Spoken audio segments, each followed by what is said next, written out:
I'm here in London as the G20 gets start to begin their summit. On Wall Street, stocks on track to finish the month of March with its best monthly gain today in nearly 20 years. But will this bode well for April and the rest of the year? Joining me now to talk more about that and get his view on the markets, where he's putting his money to work, Jim Rogers. We welcome back our friend to the program, author, investor, and chairman of Rogers Holdings, joining me today from Zurich. Jim, always nice to have you on the program. Welcome.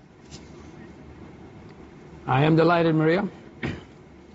Bit of a delay between us, me in London, you in Zurich. Let me ask you how you're investing in this environment. Here we are wrapping up the quarter. Do you buy into this rally here?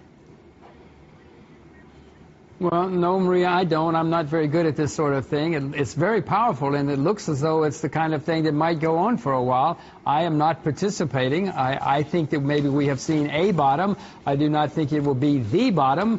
So I am mainly sitting and watching. The only things that I have been buying, I've been buying more commodities, because if we have hit bottom, commodities are going to lead the way out, and if we haven't, they're not going to go down as much. Yeah, you told me the last time we spoke that those bankers with the Ferraris need to be trading those cars in for tractors and agriculture machines. You still buying agriculture?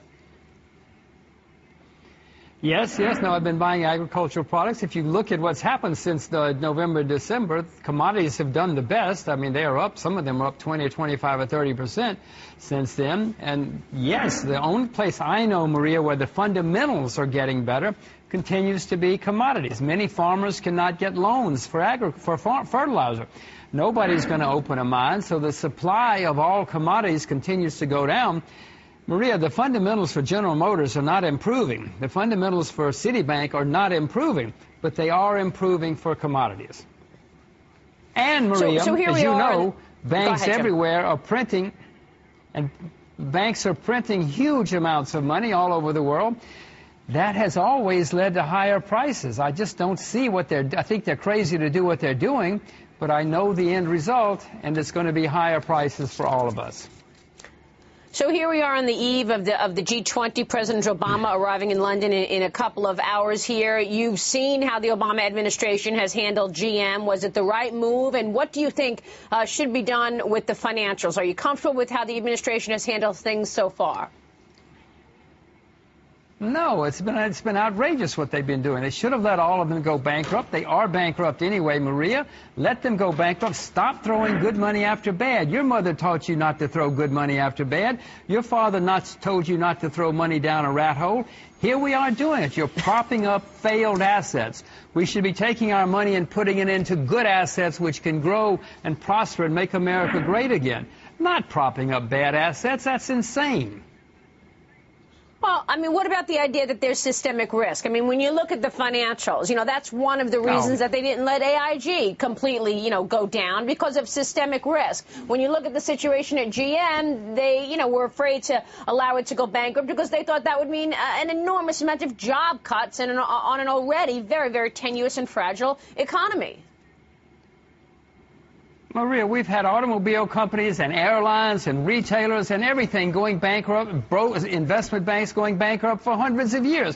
We still have cars, we still have planes, we still have shops. I mean, what do you expect them to say? AIG, of course, says that to panic Washington. And so Washington gives them more money, and they get to keep their Lamborghinis and they get to keep their houses. That's not the way the system is supposed to work. 300 million Americans, Maria, are having to prop up a few guys so they can keep their Lamborghinis. It's outrageous economics, and it is outrageous morality. Not that politicians care about morality.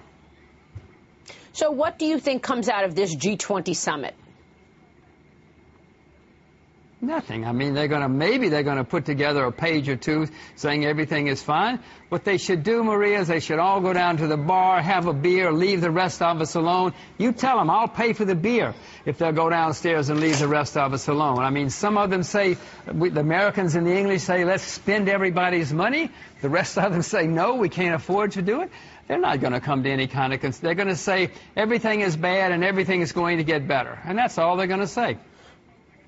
Well, you know, Europe certainly has been slowing, and a lot of people worry that the UK is actually in worse shape than the U.S. You are there living now in Asia, and that's where the money is these days. Where around the world would you be putting money? Putting commodities and agriculture aside in terms of assets, what about geographies? Are there any areas out there around the world that you believe have either bottomed or are poised to show some pretty good opportunities? Well, the only stocks that I have bought in the past year have been in China. I bought China in October and November. I'm not buying China now. China has huge reserves for a rainy day. Well, now it's a rainy day, and they're starting to spend some of it. Singapore, the same way. And they seem to be spending the money on intelligent things. They're building for the future to make themselves more competitive down the road. Unfortunately, Maria, we in America are spending our money on make-work kind of projects. I mean, this again is not going to do any good. It's going to leave America much deeper in debt with many more problems. So anyway, Asia is the place that Asia and commodities are where I've been putting money.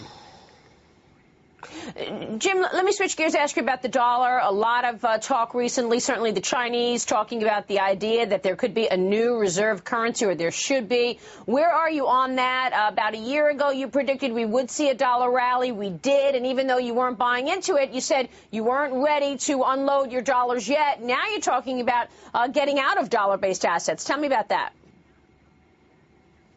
Well, I do plan to get out of my dollars. I still haven't yet, Maria, but everybody in the world now realizes that the U.S. dollar is a terribly flawed currency. Other people are saying there should be a new currency. There should be. I mean, this is pretty simple stuff. America's deep in debt and going deeper in debt all the time.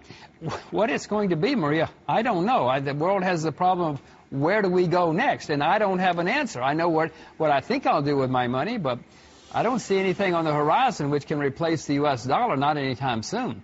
Maybe the euro, but it would not be a long-term solution.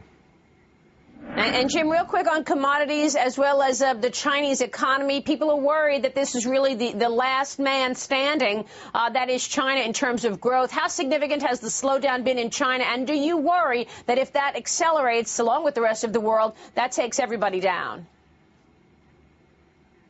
Well, Maria, China cannot bail out the world. The Chinese economy is maybe a quarter the size of the U.S. and less than a quarter the size of Europe as a whole, so China cannot bail us out. Many parts of the Chinese economy are suffering very badly right now. Other parts are booming, so don't count on China to bail us out. If you want to invest in China, make sure you're investing in the right sectors, because some are going to have serious difficulty. If you sell to Walmart or Sears, you're having trouble, and it's going to get worse. And as far as commodities, your favorite one right now, Jim? Oh, agriculture.